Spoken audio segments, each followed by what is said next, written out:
تذكر يوما كنت تعانق دمعة الفكر تناجي الله في صبر حضرت عمر رضی اللہ تعالیٰ عنہ کا پیام دریائے نیل کے نام۔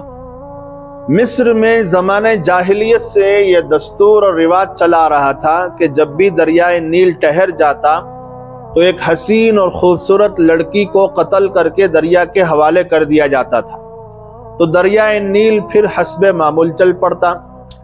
حضرت عمر رضی اللہ تعالیٰ عنہ کے دور خلافت میں جب مصر فتح ہوا اور حضرت عمرو بن العاص رضی اللہ تعالیٰ عنہ وہاں کے گورنر مقرر ہوئے، تو اس وقت بھی حسب معمول دریائے نیل کی روانی ختم ہو گئی اور وہ ٹھہر گیا۔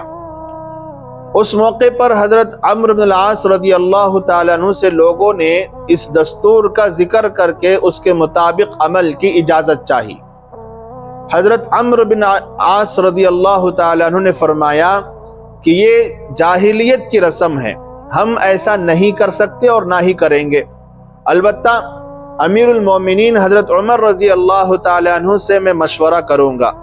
چنانچہ حضرت عمر رضی اللہ تعالیٰ عنہ نے امیر المومنین عمر بن خطاب رضی اللہ تعالیٰ عنہ کو خط لکھا اور اس واقعے کی پوری تفصیل بیان کر کے مشورہ چاہا۔ امیر المومنین حضرت عمر رضی اللہ تعالیٰ عنہ نے اس کے جواب میں دریائے نیل کے نام ایک چٹھی روانہ فرمائی اور حضرت عمر رضی اللہ تعالیٰ عنہ کو لکھا کہ وہ چٹھی دریائے نیل میں ڈال دیں۔ اس چٹھی کا مضمون یہ تھا، یہ اللہ کے بندے عمر کی طرف سے دریائے نیل کے نام، اما بعد اگر تو اے دریائے نیل اپنی طرف سے جاری ہوتا تھا تو مت جاری ہو، اور اگر اللہ واحد قہار نے تجھ کو جاری کیا تو ہم اسی سے سوال کرتے ہیں کہ وہ تجھ کو جاری کر دے۔ حضرت عمرو بن العاص رضی اللہ تعالی عنہ نے یہ چٹھی دریائے نیل میں ڈال دی۔ ڈالنا ہی تھا کہ دریائے نیل خوب تیزی کے ساتھ رواں دواں ہو گیا۔